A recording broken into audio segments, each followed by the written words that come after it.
आज हम देखेंगे दानियल पहला बाब और उसकी पहली आयत से। सुनिए खुदा का कलाम क्या फरमाता है। शाह यहूदा यहोयाकीम की सल्तनत के 30वें साल में शाह बाबू नबूकदनेस्सर ने यरूशलेम पर चढ़ाई करके उसका मुहासरा किया और खुदावंद ने शाह यहूदा यहोयाकीम को और खुदा के घर के पास ज़रूफ को उसके हवाला कर दिया और वो उनको सुनार की सरजमीन में अपने बुतखाना में ले गया। चुनांचे उसने ज़रूफ को अपने बुत के खजाना में दाखिल किया और बादशाह ने अपने ख्वाजा सराओं के सरदार स्पेंस को हुक्म किया कि बनी इसराइल में से और बादशाह की नस्ल में से और शुरफा में से लोगों को हाजिर करे। वो बेऐब जवान बल्कि खूबसूरत और हिकमत में माहिर और हर तरह के दानिशवर और साहब इल्म हो, जिनमें ये लियाकत हो कि शाही कसर में खड़े रहे और वो उनको कसदियों के इल्म और उनकी जुबान की तालीम दे। और बादशाह ने उनके लिए शाही खुराक में से और अपने पीने की मह में से रोजाना वजीफा मुकर्रर किया कि 3 साल तक उनकी परवरिश हो, ताकि इसके बाद वो बादशाह के हुजूर खड़े हो सके। और उनमें बनी यहूदा में से दानियल और हननिया और मिसाइल और अज़रिया थे और ख्वाजा सराओं के सरदार ने उनके नाम रखे। उसने दानियल को बेल्तशस्सर और हननिया को सिद्रक और मिसाइल को मेसक और अज़रिया को अबदनजूर कहा। खुदा के पाक कलाम का पढ़ा और सुना जाना हम सब के लिए बरकत का वसीला है। बैठिए।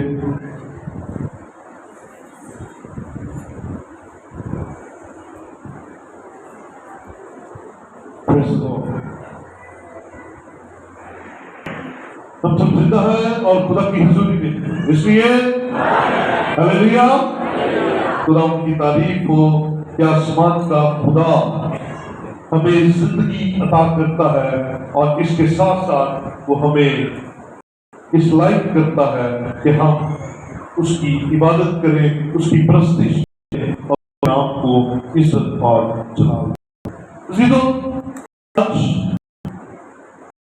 कलाम के सिलसिला को बढ़ाएंगे और सीधी सुन रहे हैं।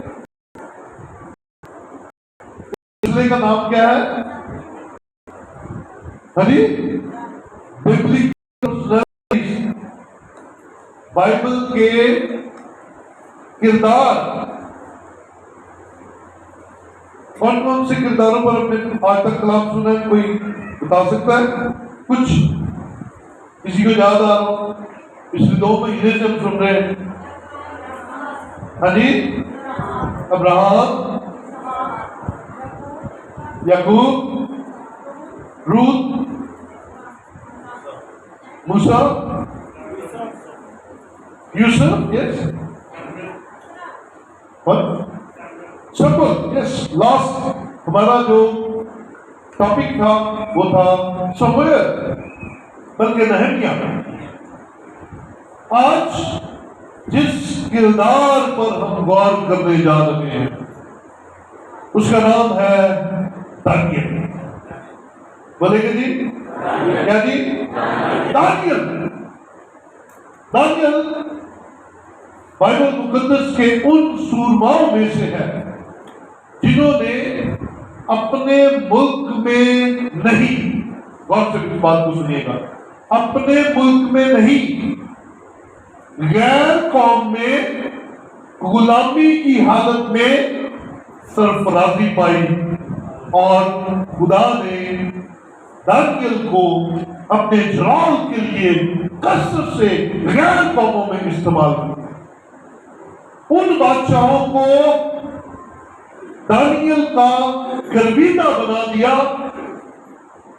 जो बुतों की प्रस्तिश करते थे, जो गैर मबूतों को पूछते थे, लेकिन दानियल के अंदर जो खुदा का रूह मौजूद था, दानियल के अंदर जो खुदा के कलाम की खुसूसियात थी, जो खुदा का खौफ उसके अंदर बसता था, उसने गैर कौम के बादशाहों में दानियल को सरफराज किया।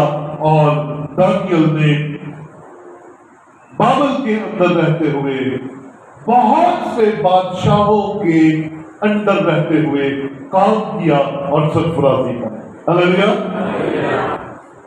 दानियल का की थोड़ी सी बायोग्राफी आपके सामने पेश करता हूं, उसके बाद हम दानियल के किरदार पर बात करेंगे। दानियल के नाम का मतलब क्या है? मतलब है कि खुदा मेरा मुंसफ है। क्या जी? खुदा मेरा मुंसफ है। दानियल यहूदा के कबीला से ताल्लुक रखता था। और आपको पता है यहूदा के कबीला से और भी कौन कौन ताल्लुक रखता था? यहूदा के कबीला में से कोई मशहूर शख्सियत? हेलो, यहूदा के कबीला में से कोई शख्सियत? यीशु मसीह, सबसे बड़ी शख्सियत यीशु मसीह यहूदा के कबीला से था। और दानियल यहूदा के कबीला में से ताल्लुक रखता था। और दानियल की कुल उम्र 90 बरस की हुई। इसका दूसरा नाम जो उस मुल्क में रखा गया वो था बेल्तशस्सर। रहाइश इसकी, क्योंकि इसका जिक्र बाबल से शुरू होता है और बाबल में ही खत्म हो जाता है। ये वही रहा, वही सरफराजी पाई और वही इसने अपनी जिंदगी के आखिरी याम भी गुजारे। बाइबल में तकरीबन 78 टाइम्स दानियल का जिक्र है, 78 दफा। और बाइबली सिर्फ दानियल की ये है कि शेरों की मांद में डाला गया और खुदा ने उसे बचा दिया। बोले है नहीं, ये उसकी खासियत है। दानियल को कभी भी याद किया जाता है, दानियल के बारे में कभी भी कोई सवाल किया जाता है, दानियल नबी के बारे में जब भी कोई डिस्कशन होती है, तो सबसे बड़ी जो खूबसूरत बात दानियल के साथ जुड़ी हुई है वो शेरों की मांद में जाना और जिंदा वापस आना। अब आगे जाकर देखेंगे कि शेरों की मांद में भेजा क्यों गया, दानियल को क्यों शेरों की मांद में डाला गया। लेकिन दानियल के किरदार में एक चीज हमने देखी कि दानियल का नाम बदल दिया गया।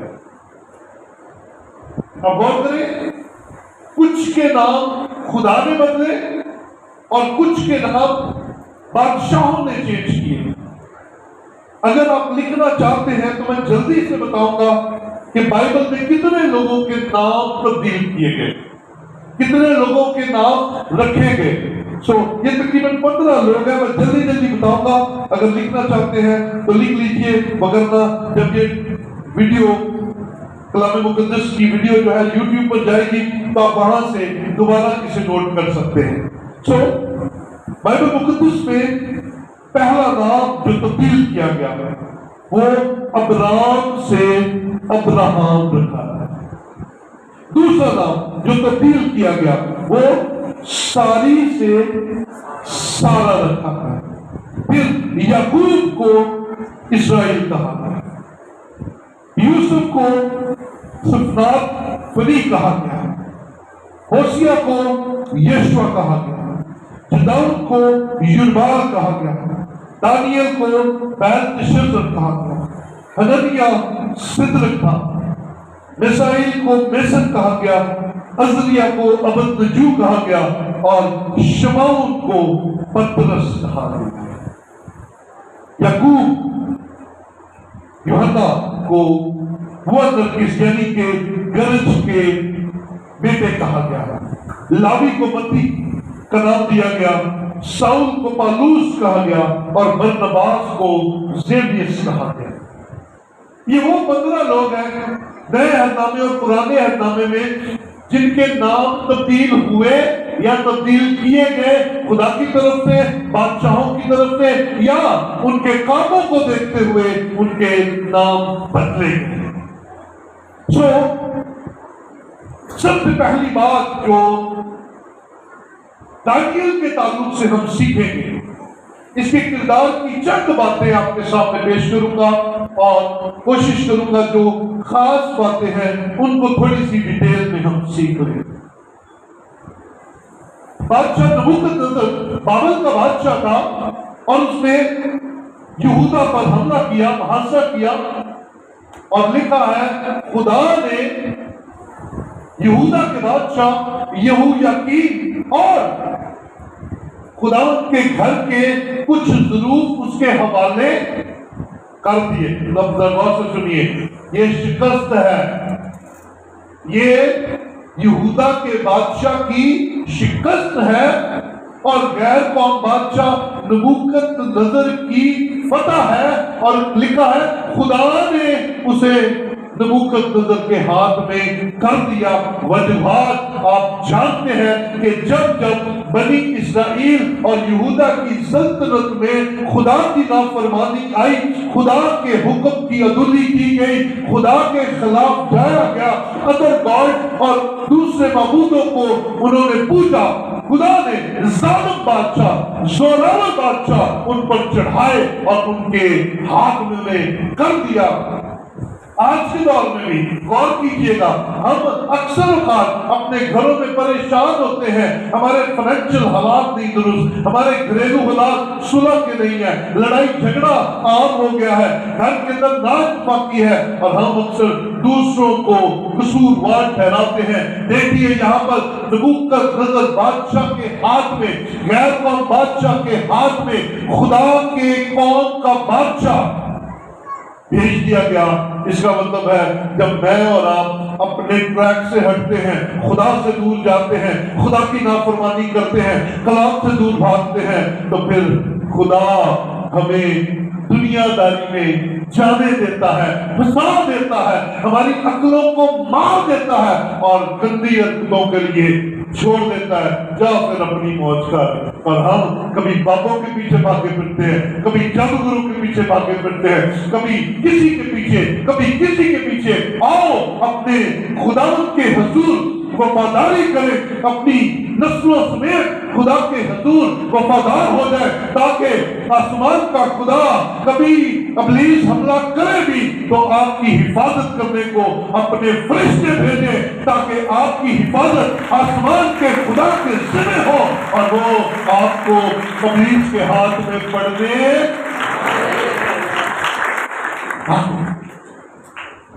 अब यहाँ पर बादशाह चला गया, बादशाह के साथ कौम भी चली गई। अब बादशाह ने ज़रूफ कहाँ रखे? ज़रूफ किस जगह के थे? हैकल के।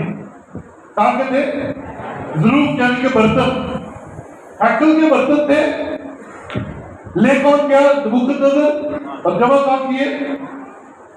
अभी हमने पढ़ा, उसने खुदा के घर के बर्तन अपने बुत के बर्तनों में रख दिए, अपने बुत के खजाने में बर्तन शामिल कर दिए। किसके? खुदा के घर के। इसका मतलब पाक बर्तन कहाँ चले गए? नापाक जगह पर। अब गौर कीजिएगा, अगर मैं और आप इन बातों को थोड़ा सा सोचें तो जो खुदा के घर में हमारा हदिया आना चाहिए था वो कहाँ चला जाता है? गैर माबूदों के पास चला जाता है। जो खुदा के घर में हमारा बीज बोया जाना था वो गैर माबूदों के सामने, कब्रों के सामने, दरबारों पर जाकर जादूगरों के हाथों में हम फेंक देते हैं और हमारी पाक चीजें नापाक हो जाती हैं। हमारी पाक चीजें नापाक हो जाती। बचिए, बचिए इन बातों से। और बादशाह ने फिर क्या किया? बादशाह ने कहा ये जो अवाम पकड़ कर लाया ना, इनमें से आला दर्जे के बंदे ढूंढो।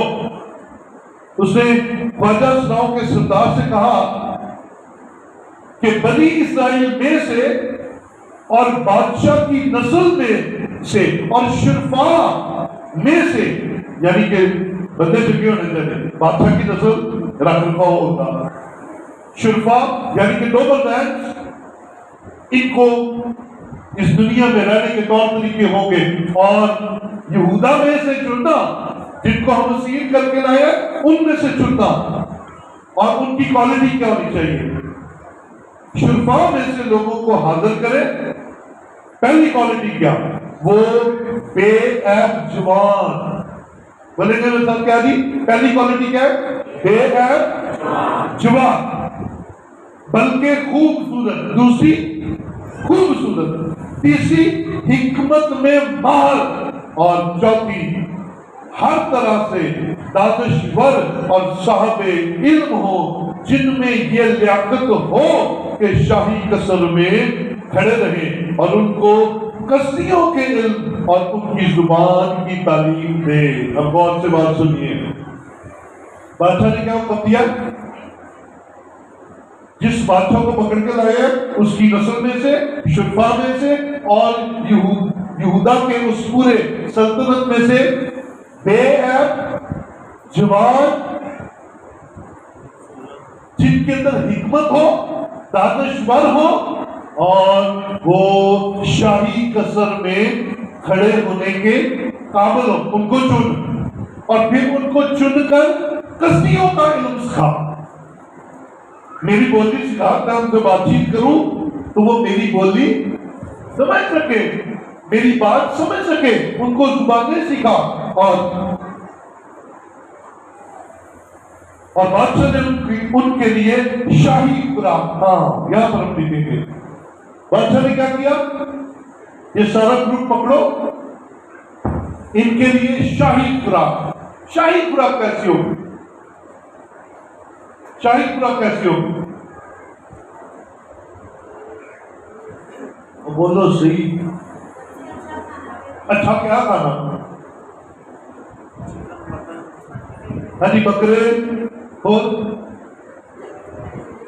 वो बड़ा गोश्त, कोई मुर्गे, कोई चरगे हैं, वो बादशाह ही चीज़ खाते ना, दाल रोटी तो नहीं खाते हैं, दाल रोटी नहीं खाते बादशाह। शाही खुराक का मतलब है जबरदस्त खाने।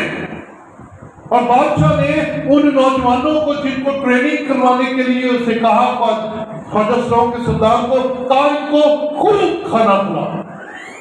अच्छी खुराक खाए तो क्या होता है, है ना, अच्छी खुराक खाए तो क्या होता है, फिट हो जाता है। इन्होंने अच्छी खा खुराक, और फिर लिखा है बादशाह ने अपने हिस्से में से उनके लिए मैं भी मुकर्रर कर दी, वजीफा कर दिया, इन सारे मैं भी बुलाओ, यानी कि टेंशन कोई ना हो, खान पीन मौजा कर जो मेरे दरबार च खलोन ते पता लगे कि जनाब पले हुए खूबसूरत नौजवान खड़े हैं। रूहानी क्वालिटी भी चाहिए और जिस्मानी क्वालिटी भी चाहिए। अब दानियल ने और उसके 3 दोस्तों ने वो खुराक खाने से इनकार कर दिया।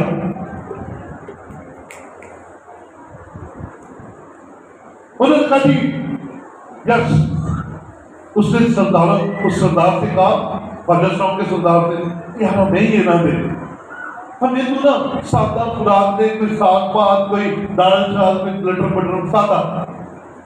तो उसने कहा नहीं, मैं ऐसा नहीं कर सकता, क्योंकि बादशाह ने मुकर्रर किया है। तो ऐसा ना हो कि तुम खाओ दालें, तुम खाओ साग पात, तुम खाओ सादा खाना और तुम्हारे बाकी सब ठीक खाए मुर्गे चरगे मटन कटन।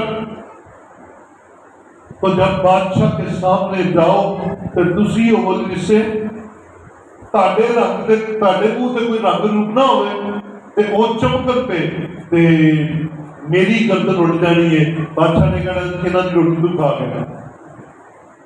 दानियल ने उस ख्वाजा साहब के सरदार से अर्ज की कि यार तेरी मिन्नत है, हम चारों को तू सादा खुराक दे, 10 दिन खाना खिला, अगर 10 दिन बाद तू हमें चेक करनी खड़ा करके बाकियों को भी हमें भी, अगर हमारा चेहरा घुसड़िया होया है साड़ी रंग रूप बुढ़े हुए तो चल ठीक है, जो तू कहेगा फिर वो कर लांगे।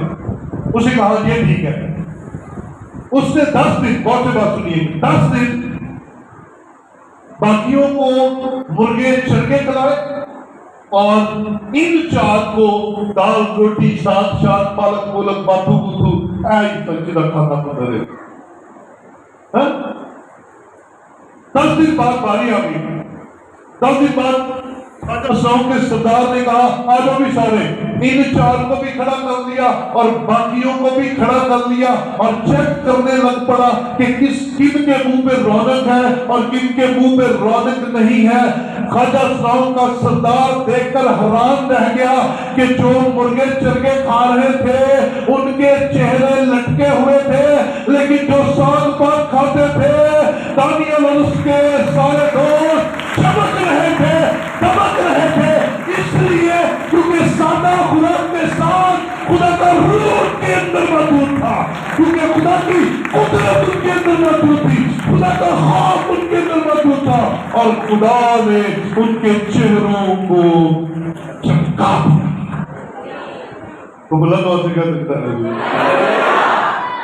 अच्छी खुराक अच्छी होती है, लेकिन खुदा का रूह इस कदर हमें खूबसूरत कर देता है कि फिर हम जो मर्जी खाएं वो हमें लगता भी है और हमारे अंदर नजर भी आता है। Hallelujah, hallelujah.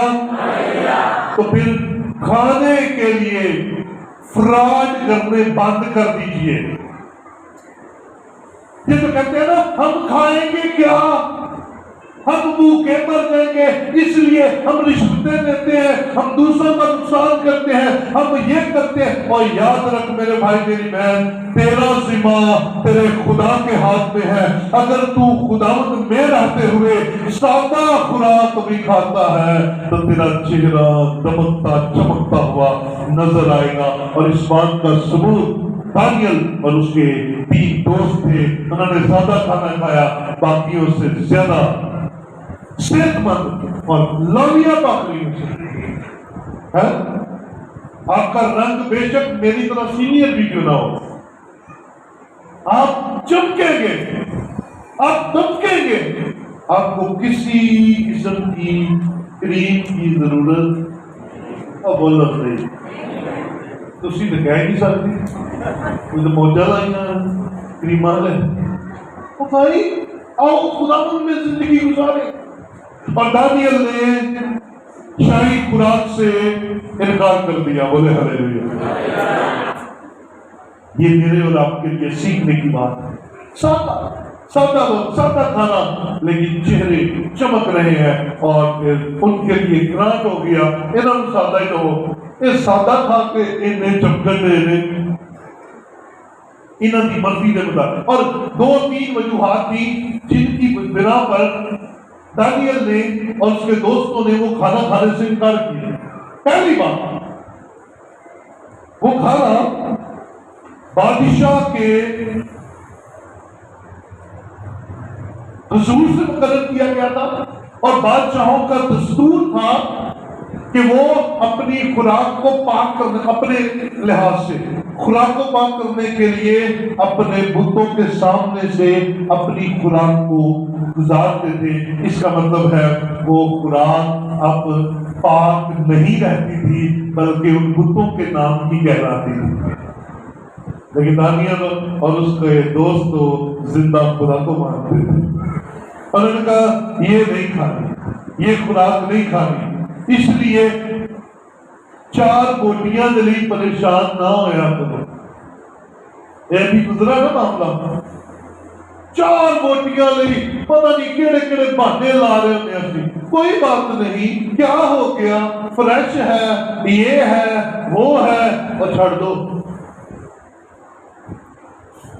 सिर्फ 1 दिन का टेस्ट है। अपने ईमान को कुर्बान मत किया करें। दानियल और उसके दोस्तों ने अपने ईमान को कुर्बान नहीं किया। यही बात तो मैं आपको सिखाता हूं, मेरे साथ रहिए। ईमान नहीं जाना चाहिए,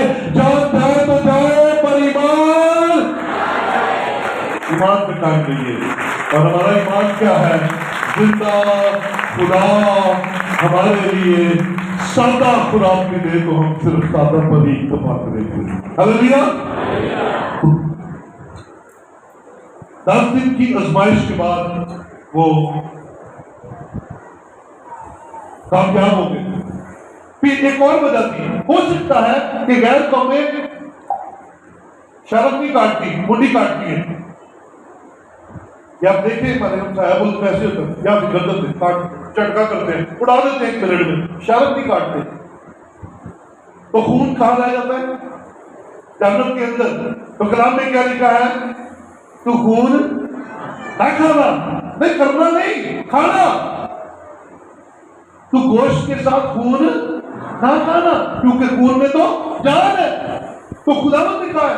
इसीलिए तो यहां से शारत कट करते हैं और फिर जब वो जानवर थोड़ी देर हिलता जुलता है तो उसका सारा ब्लड बाहर आ जाता है और मिनिमम ब्लड रह जाता है जो टोटे मोटे निकल के पड़ा। तो दूसरी वजह यह भी थी कि वो अपने तरीके से शायद गोश्त करते थे, इसलिए उन्होंने उस गोश्त को खाने से इनकार कर दिया। तो ज़बूर 42 जरा निकालिए मेरे साथ। ज़बूर 42 और उसकी 11वीं आयत जरा देखिए।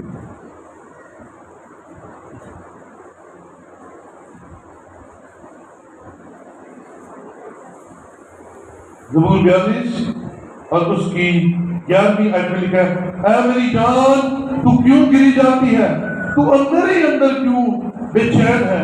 खुदा से उम्मीद रख, क्योंकि वो मेरे चेहरे की रौनक और मेरा खुदा है, मैं फिर उसकी सिताइश करूंगा। खुदा हमारे चेहरों की रौनक है। चेहरों से खुदा का जलाल नजर आता है। मूसा जब पहाड़ पर जाता था खुदा के साथ बातें करने के लिए, तो जब नीचे उतरता था क्या होता था? लोग उसके चेहरे की तरफ देख भी नहीं सकते थे, क्योंकि उसके चेहरे पर खुदा का नूर होता था, खुदा का जलाल होता था। लोग कहते थे मूसा हम तेरा चेहरा नहीं देख सकते, और फिर मूसा को नकाब करना पड़ता था।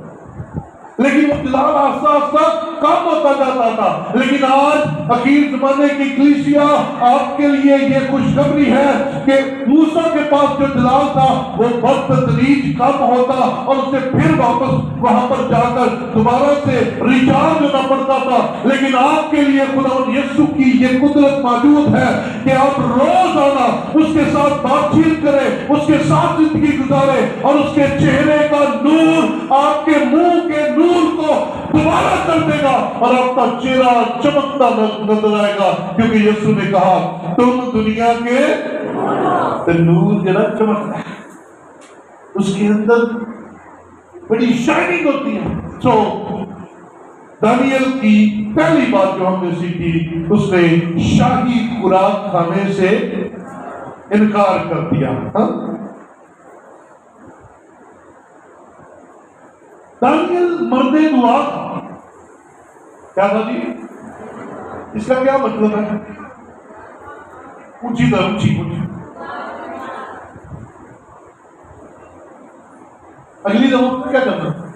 ये जो जवाब देने वाले हैं ना, ये थोड़ा आगे बैठा, आगे बैठे कुछ नहीं बोलते, कोई टीम कुछ नहीं बोलती और मुझे समझ नहीं लगती पीछे से आवाज आ रही है।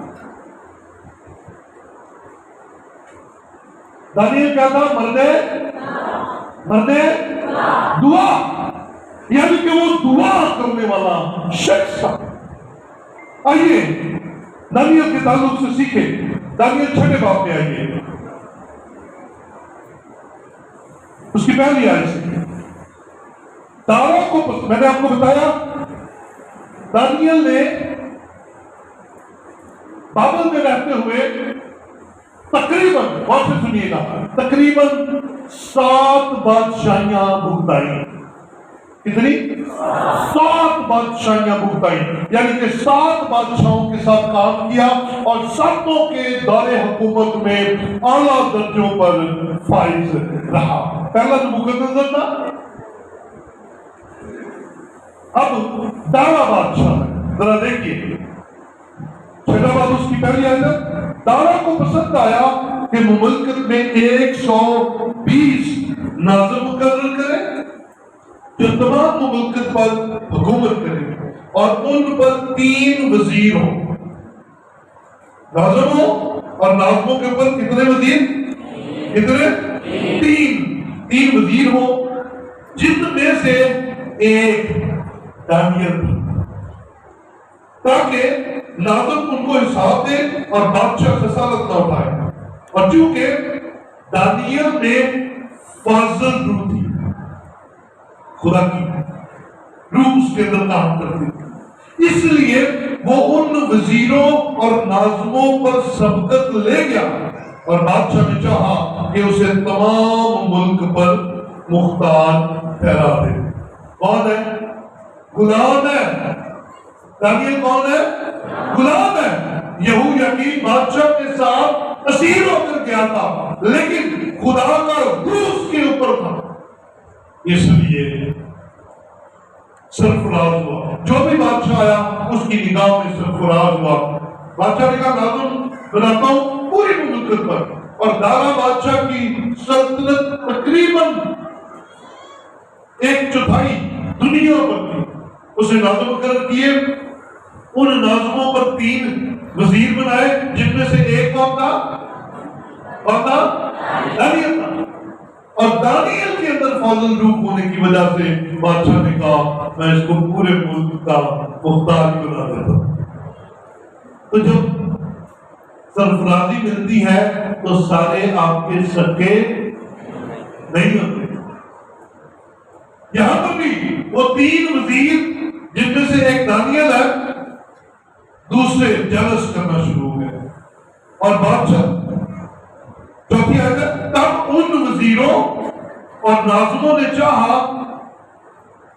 कि तलबदारी में दानियल पर कसूर साबित करें, लेकिन कोई मौका या कसूर नहीं पाया, नहीं हो सका, क्योंकि वो बेहदार था और उसमें कोई खता या तकसीर ना थी। फिर उन्होंने क्या किया? 5वीं आयत देखिए, तब उन्होंने कहा कि हम इस दानियल को उसके खुदा की शरीयत के सिवा किसी और बात में कसूरवार ना पाएंगे। उन्हें क्या इंतजाम ठीक करता है, ड्यूटी ठीक करता है, लेन देन इसका ठीक है, रवैया इसका ठीक है, किरदार इसका ठीक है, तो इसे इसको पकड़ेंगे तो इसकी शरीयत पकड़ेंगे। इस वो कलाम जो खुदा की से मिला हुआ है उसमें फंसेगा। फिर सारे इकट्ठे बादशाह के पास जाकर उन्होंने कहा, सुनिए तमाम वजीरों, ये साथी वजीर और सरदारों ने सारी दुनिया के खिलाफ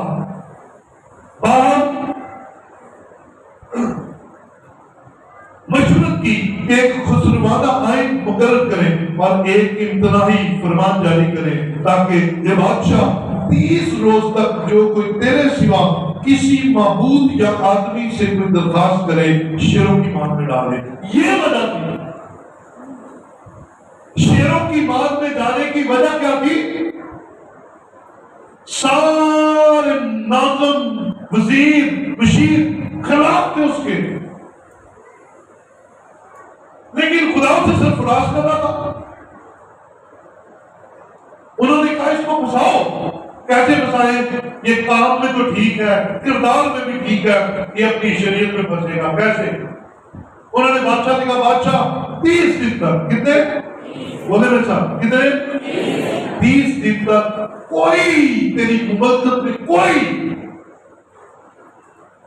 ना किसी आदमी से कुछ मांगे और ना अपने किसी खुदा से मांगे, जो मांगना तेरे से मांगे। कैसी स्कीम है?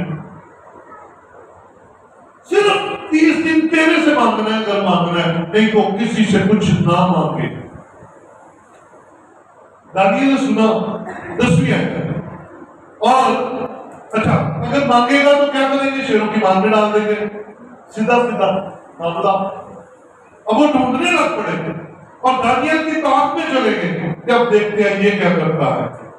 10वीं आयत का, और जब दानियल ने मालूम किया कि उस नविश्ता पर दस्तखत हो गए, यानी कि ये मोहर हो गई बादशाह की, कि अब सिर्फ बादशाह से मांगना, किसी से नहीं मांगना, तो वो अपने घर में गया और उसकी खिड़की का दरीचा यरूशलेम की तरफ खुला था। वो दिन में 3 मरतबा हस्बे मामूल घुटने टेककर खुदा के हुजूर दुआ और उसकी शुक्रगुजारी करता था। तब ये लोग जमा हुए और देखा कि दानियल अपने खुदा के हुजूर दुआ और नमाज कर रहा है। बस उन्होंने बादशाह के पास आकर उसके हुजूर उसके फरमान का यूं जिक्र किया कि बादशाह, क्या तुमने इस फरमान पर दस्तखत नहीं किए कि 30 रोज तक जो कोई तेरे सिवा किसी महबूद या आदमी से कोई दरखास्त करे शेरों की मार में डाला। अब सीखिए ध्यान से, वो मर्दे दुआ था। क्या था जी? मर्दे दुआ।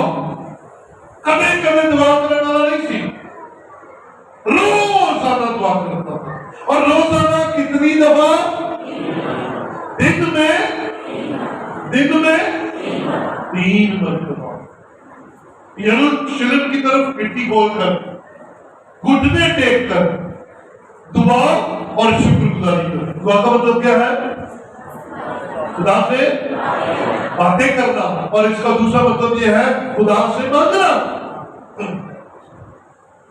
दानियल को जब पता लगा कि दस्तखत हो गए, बादशाह की मोहर हो गई कि 30 दिन तक किसी और से नहीं मांगना, लेकिन उसकी तो आदत थी दुआ करना। बोले हालेलुया। उसकी आदत थी दुआ करना। बोले हालेलुया। उसकी आदत थी दुआ करना। बोले हालेलुया। और वो अपनी आदत के मुताबिक दुआ करने के लिए चला गया, घुटने टेके खुदा के हुजूर दुआ की, शुक्रगुजारी की, और मुखालिफों ने देखा ये दुआ कर रहा है। बादशाह के पास गए, बादशाह को जाकर कहा, बादशाह तूने कहा था अगर तेरे सिवा किसी ने किसी खुदा, माबूद या आदमी से मांगा तो शेरों की मार में डाला जाएगा। बादशाह ने कहा यस, मैंने कहा है। मैंने कहा मैं तेरा चेहरा दानियल दुआ कर रहे हो इन शेरों की मारने के बाद। ये थी वजह, उसकी वजह शेरों की मार में जाने की वजह क्या थी? दुआ। क्या वजह थी? जबकि वो जानता था कि मैंने अगर दुआ की तो मैं मरा। वो जानता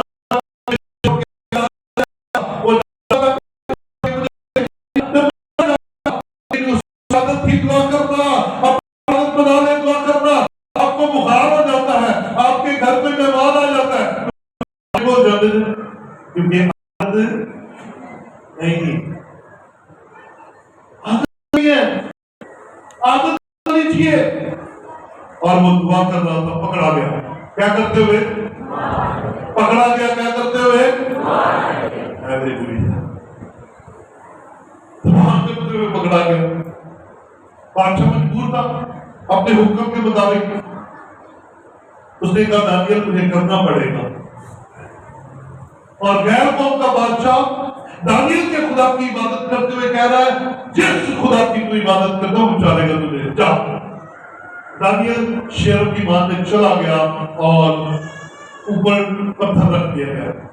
और लिखा है बादशाह अपने महल में गया, उन्होंने चरगे मुर्गे देखते और नंगर ना उन्होंने मैं पेश की थी, उन्हें को पीती नहीं गई।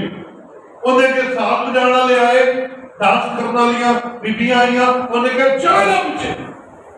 सारी रात जागता रहा, सारी रात परेशान रहा, सारी रात उसने ना कुछ खाया ना कुछ पिया, परेशान रहा। और जैसे ही सुबह हुई दौड़ता हुआ शेरों की मां के पास आ और ललचती आवाज के साथ, बुलंद आवाज के साथ कहा दानियल खुदा के बंदे, क्या जिस खुदा की तू इबादत करता है उसने तुझे बचाया? खुदा कैसे कैसे लोगों से अपनी तारीफ करवा लेता है। दावा बादशाह कह रहा है। उसका ख्याल था मुझे लगता है बहुत अंदर कोई नहीं आने, और नई आवाज आएगी तो मैं अपने कपड़े फाड़ूंगा, मैं रोना शुरू कर दूंगा दुख में, परेशानी में। लेकिन अचानक जैसे ही बादशाह ने सवाल किया, अंदर से जवाब आया, बादशाह जीता रहे, बादशाह जीता रहे। अजीजों, ये है खुदा के लोगों का किरदार, ये है खुदा के लोगों का मिजाज। अगर वो हम जैसा होता थल्लो उठियां सीधियां गल्ला करता, मैं दबा आ गया जगह, मैं पता कहना बादशाह सलामत तू तो घट नहीं की, तू तो मैं शेरों के पास दिता। लेकिन दानियल आफताब नहीं था, दानियल था, दानियल के अंदर खुदा का रूह था। उसने कहा बादशाह जीता रहे, और उसने फिर आगे गवाही दी। उसने कहा ऐ बादशाह, जिस खुदा की मैं इबादत करता हूँ उसने अपने फरिश्ते को भेजा और फरिश्ते ने शेरों का मुंह बंद कर दिया।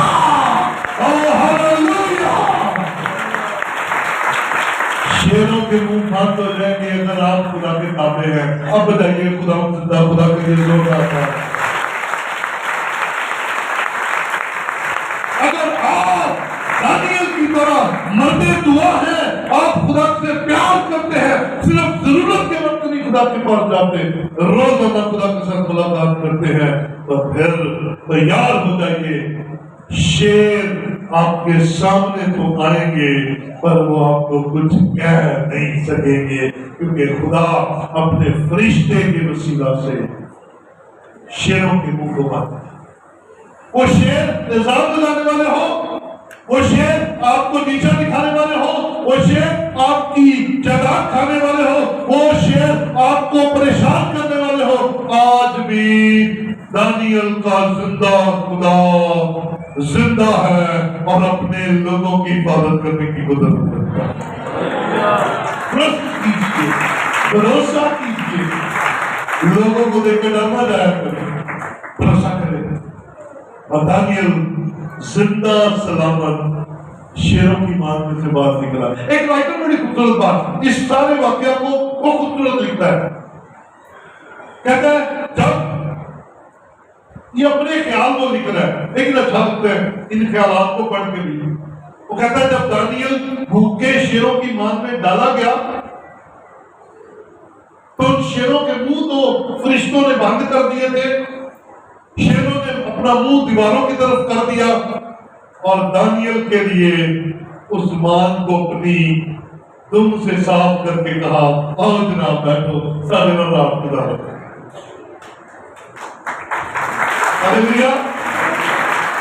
अब सोचिए खुदा के लिए क्या क्या कर सकता है।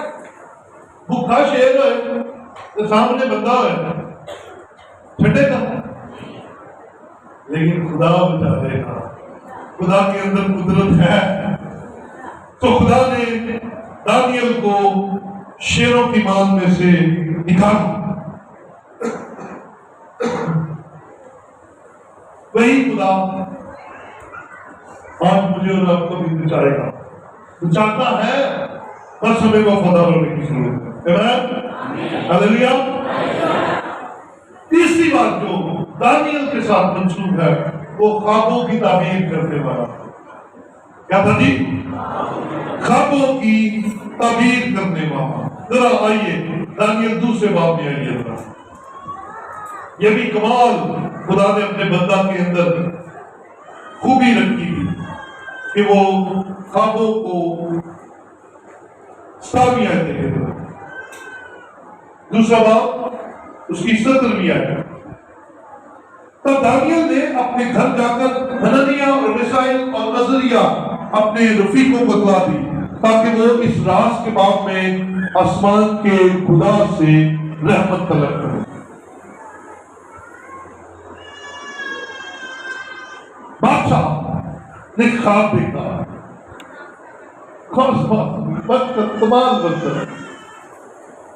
बादशाह ने ख्वाब देखा, बादशाह ने नजूमी बुला लिए, सारे अपनी सल्तनत के जितने बड़े नजूमी जादूगर आ जाओ। उन्हें क्या जी मेरे ख्वाब की ताबीर दो। उन्होंने सारे ने कहा बादशाह सलामत तुसी ख्वाब दसो हुणी तबीर कर देंगे। तो बादशाह सी ना उन्हें कहा नहीं ख्वाब भी दसो। अब दूसरा बाप पढ़ के देखिए, दानियल दूसरा बाप। बादशाह अकड़ गया। बादशाह ने कहा नहीं भाई मैनू ख्वाब भी तुसी दसो तो ताबीर भी दसो, नहीं तो जिन्ने नजूमी जिन्ने साहब जिन्ने जादूगर सारे मार दो। दानियल उसके दोस्त भी फादल रूह रखते थे, उन्होंने मार दो। एक सरदार था जिसका नाम अरियोक था, उसको हुक्म मिला मार दे भी। इन्होंने मेरे सवाल का जवाब दिया मार दो। अब दानियल ने 17वीं आयत में देखा, दानियल ने अपने तीनों दोस्तों से कहा आओ खुदा से मांगे और खुदा से कहे खुदाया बचा ले हमें भी और इनको, हमारे साथ जो कितने सारे लोग हैं। खुदा ने एक अजीब काम किया। मैं साथ बोलेंगे क्या? मैंने कहा खुदा ने एक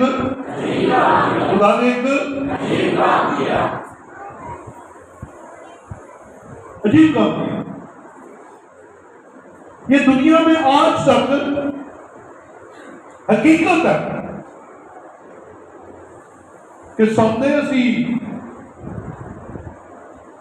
जो खाब भावे भैन भरा दो दिन एक ही मंजी से पै जाए, पर खाब अपना अपना। कभी होया खाब मिक्स कर लो, शेयर कर लो खाब, कभी हो नहीं सकता।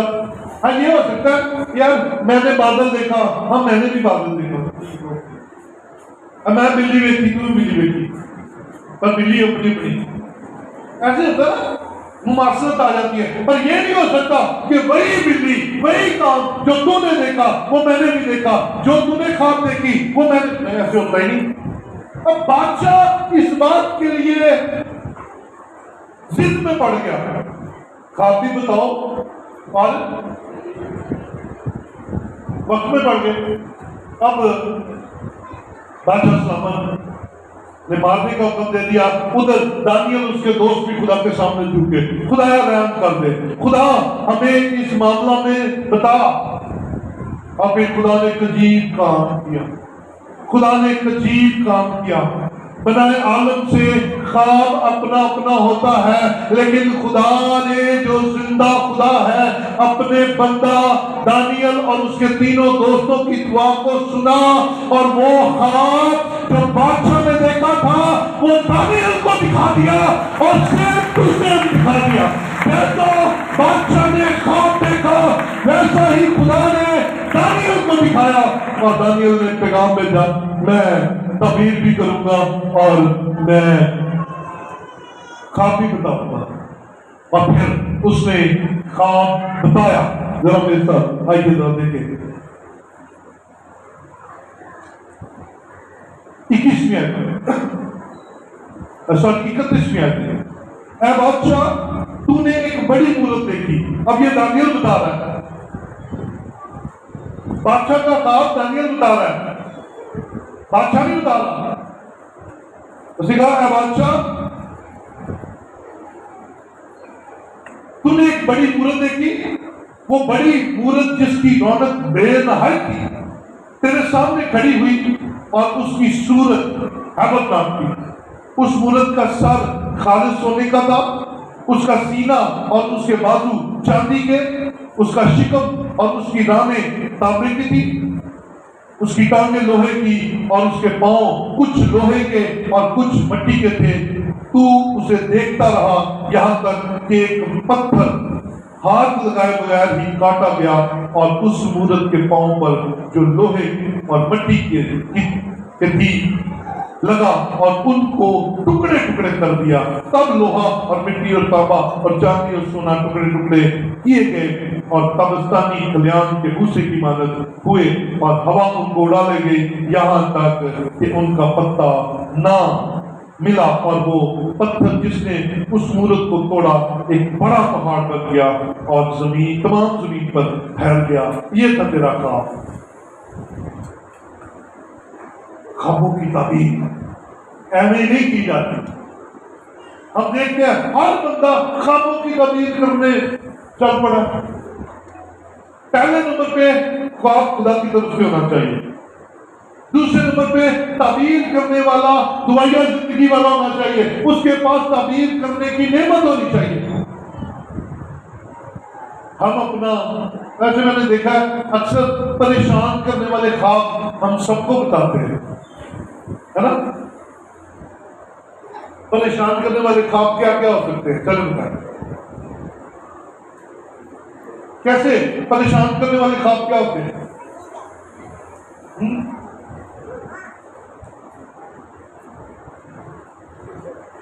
एक्सीडेंट हो गया, चोरी हो गई, वो छत डिग गई, है ना। ऐसी सारे बताते हैं। पर जे कितने प्राइज पॉइंट निकला है ना, अभी चुभी आपसे करते दसते नहीं किसी को, बताते नहीं किसी को। वीजा लग गया, खाते विच वेख्या, ये नहीं दसना किसी को, एवं बात मेरा वीजा लग गया। पर जितने माड़ी गल होगी ओनू दस, ओनू दस, ओनू दस, बुरी खबरें ना बताया करें। मैं आपको बता रहा हूं, मैं ख्वाबों को हमेशा सिर्फ ख्वाब ही समझता हूं, हकीकत नहीं होती। ख्वाब हकीकत नहीं है। खुदा ख्वाब जरूर दिखाता है, लेकिन कोई मकसद नहीं होगा ना, मकसद तो ये ख्वाबों में से निकलकर हमारी जिंदगी में सबसे खूबसूरत बात जो है, सबसे उत्तम बात क्या है? ख्वाबें इतनी जरूरी नहीं है, खुदा का कलाम सबसे जरूरी है। ये हकीकत है, इस हकीकत पर जिंदगी गुजारें। यह हकीकत है, यह हकीकत की बातें हम तक पहुंचाता है, यह जिंदगी की बातें हम तक पहुंचाता है। इस पर अमल करें। ख्वाबें आ गई, ख्वाबें चली गई, खत्म हो गई, बस बात। तो जीदो ख्वाबों की ताबीर एक खास नेमत है और खुदा जिसे देता है सिर्फ वही इस नेमत को इस्तेमाल करे। ऐसे लोगों को शक में न डालते रहे। ख्वाबें बड़ी अहम है, लेकिन अगर खुदा की तरफ से है, और खुदा की तरफ से तब है जब आपकी जिंदगी दुआया है, जब आप दूसरों के लिए बुरा नहीं सोचते। मैक्सिमम मिसाल देता हूं, मुकद्दस यूसुफ के लिए क्या लिखा हुआ है? मुकद्दस यूसुफ, मुकद्दस मरियम के शौहर के लिए क्या लिखा है? कि वो रास्तबाज था और मरियम को बदनाम करना। पहले है क्वालिटी लियाओ ना, पहले है क्वालिटी आए ना साढ़े से कि असं दूसरे के बारे में फुसफुस करते हैं। दूसरों को बदनाम करने के बाद अपने आप की तरफ नहीं देखना, दूसरों की तरफ देखना। ओ नहीं चंगा, ओ नहीं चंगा, टैंड से कहना मैं किया रास्तबाज।